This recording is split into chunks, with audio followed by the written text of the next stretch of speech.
What's up, good people? Mark Holmes here, and as always, I want to say thank you all for watching, commenting, subscribing, and being part of the Joe Boo Sports Report. Without you guys and you ladies, you know that this literally does not work. I hope everybody's having a great Taco Tuesday, and hope all your taco dreams come true.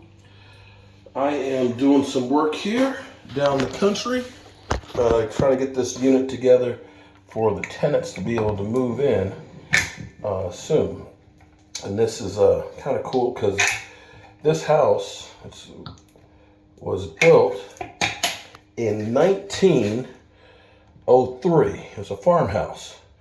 In fact, when I got this thing back in, I think, 2008, this used to be an areaway for the stairs to go upstairs because there was only one bathroom in the house. But because I was making this a second unit, I took the areaway for the steps out and I built the bathroom in here and took out the brick walls so that way I have a full bathroom. Hang on for a second.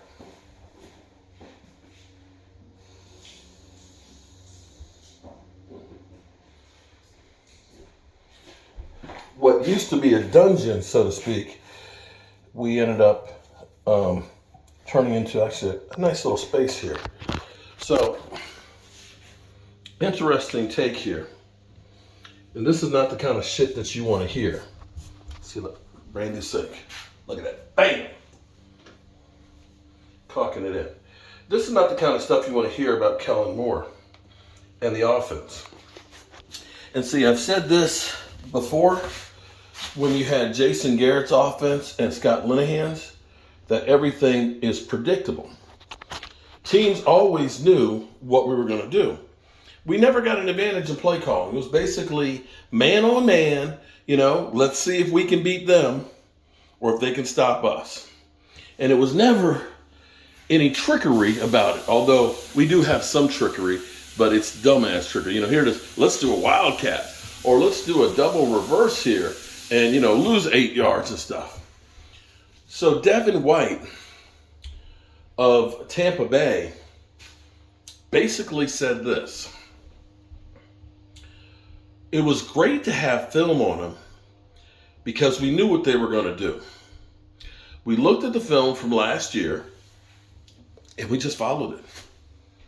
And we basically knew every play that they're going to do. We knew how to counteract it. We knew how to defend it. We knew how to stop it. It's kind of crazy because the Cowboys are the only team who did not score a touchdown. And the fact that they were at home says a lot. Now, my thing is this. Shout out to my man, brother Roz. Roz sent me the statistics. Tony Pollard had 6 carries. Zeke Elliott had 10 carries. And he said a normal load should be about 16 carries for Zeke.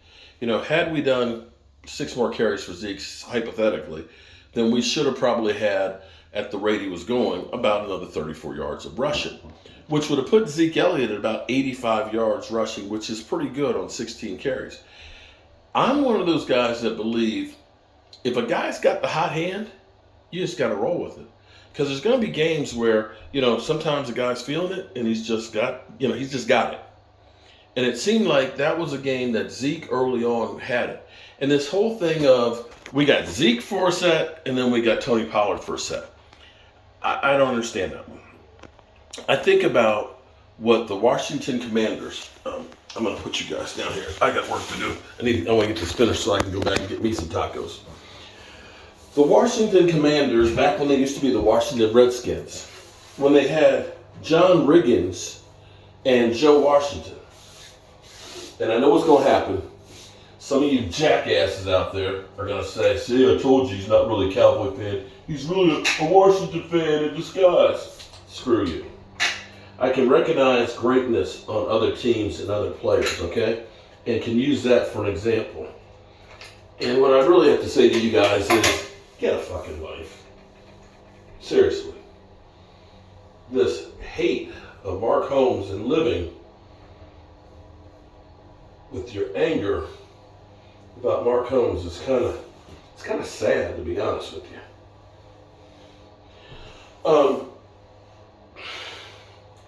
What they used to do was they pounded you into submission with John Riggins. John Riggins was the big bruising back. And then, if it ended up being third down, Joe Washington, who was a great receiving, much smaller back, much faster back, would come in. And he was the change of pace back. And see, this was good because in real time, first you were having to gear up to get pounded on because John Riggins was a big guy. He delivered a blow. It was kind of like beast mode before beast mode was around. Probably before beast mode was born. And then, in that same drive, in the same series, then you had to deal with a guy who's fast going around the ends or doing screens and covering that guy. So in real time, you're going from pounding in 3 feet of space to now I got to sprint. And that was hard to do. But we got a Kellen Moore problem. Kellen Moore is predictable. And teams need to understand exactly what he's going to do. And here's my other problem with Kellen Moore. If you were actually running the offense the same way you ran it last year, when you had Amari Cooper and Cedric Wilson and all, then there's a problem because you don't have those same kind of guys. You don't have those same receivers in the fold. You actually have 2 tight ends that can catch the football. I dare say your tight ends might be better than your receivers. And if you're sitting here still trying to throw the same routes that you threw last year when you had Amari Cooper, and now you got CeeDee Lamb and a bunch of guys, dude, no wonder we got our ass handed to us. Yeah. This ain't good, y'all. This ain't good. But here's the thing. I think about back when Tony Romo went out in 2015. Same thing. This is literally the same thing that they did. Because what they did was they still acted like Tony Romo was the quarterback. Tony Romo was unique. Tony Romo was gifted. Tony Romo could do shit on the run and make stuff up. And so you have to understand there was only one Tony Romo. And if you were running the offense now with Brandon Wheaton or Matt Castle, you had to change things up because those guys can't do what Tony Romo could do. Tony Romo could make shit up on the fly. He could buy time. He could make guys miss. And if you're sitting there counting on that from somebody else, then you're dumb. And the shit ain't gonna work. So yeah, this goes back to the Joneses believing that they know everything. You know, we believe in Kellen Moore. Yeah, how many teams said, we want that guy as our head coach? None. Well, let me show you this place here.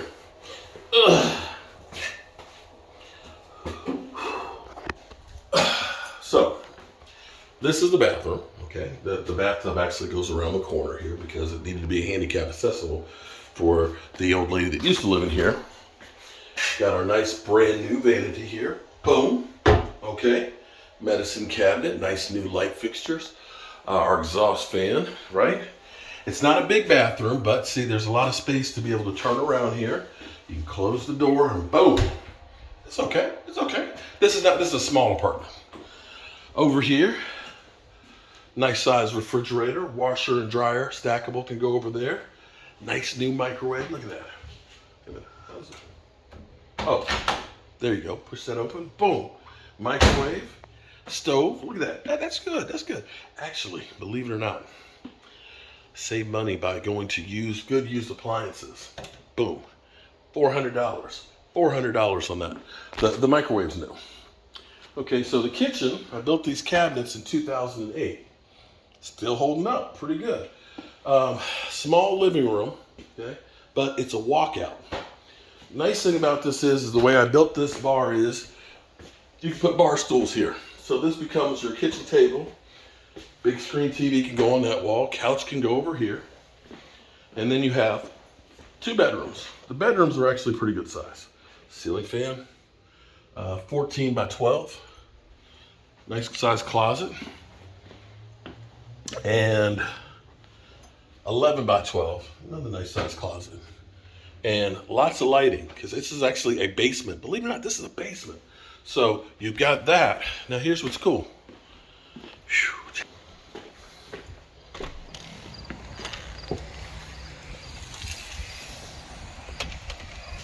You got a yard. So it's a small apartment, but dude, I'd have my barbecue grill and picnic table and all that, because I got plenty of yard that I can deal with. And I've got a little porch roof here. And see, that's the old part of the house right here. This was originally a back porch that I enclosed for the kitchen upstairs and made this space below. Yeah, I do it like that. All right, I'm gonna catch you guys on the flip side. Peace.